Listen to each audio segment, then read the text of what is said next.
All right, Bruntz. Saturday or Sunday over the weekend, you decided that you were going to go out, venture out into the world, and maybe go grab a beverage. You take a trip to the Still, see what's going on out there. If there's any new deals, it's a great place. What did you find on your weekend outing to 70th and Highway 2? Yeah, wife and I loaded up in the car. We had a couple of items to get at Home Depot, and decided that the weather was a little warmer. We're going to go check it out, and happened to drive into the Home Depot parking lot towards the tail end of all hell breaking loose. So couldn't really saw the not burned out, but cars that had obviously been displaced, impacted by something. And it was funny though. We pulled into the parking lot, and it was kind of over by the, if you're familiar with that particular Home Depot, it was kind of over in the lumber yard area.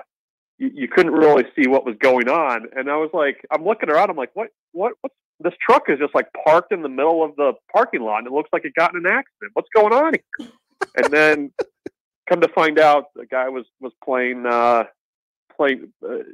doing the skim loader thing in the parking lot. So ended up going to Lowe's, got what I needed at Lowe's, and everything worked out fine. But that was something to drive into.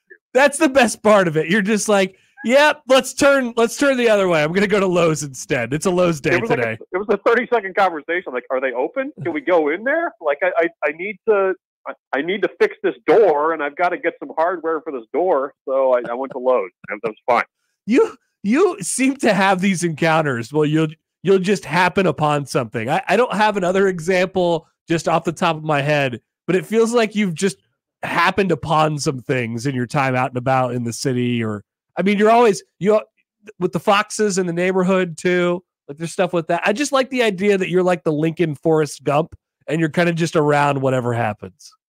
Yeah, when I lived in California in my apartment complex, there was a big gang raid that they staged from the parking lot of my apartment complex, and came outside to FBI agents in full riot gear with machine guns drawn and things like that. And I'm just trying to go to work here.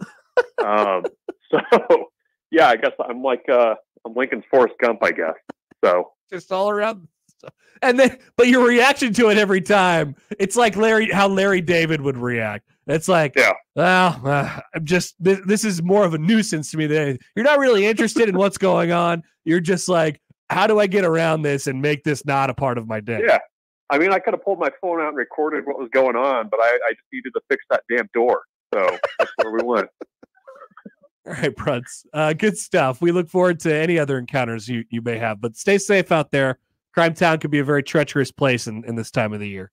Yeah, I'll keep my head on a swivel. See you, Bruntz. Yep. That's Michael Bruntz of Husker 24/7.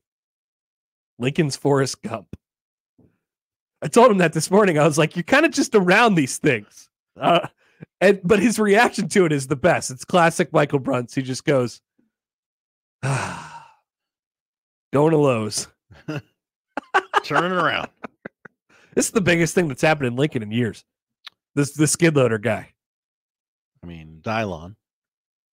No, it's bigger than that. Okay, it's bigger than that. Than Dylon. This is akin to when the Bloods and the Crips held the bandana together at 132nd and Center. This is like that. It's important moments in our town's history. Moment that will live in infamy.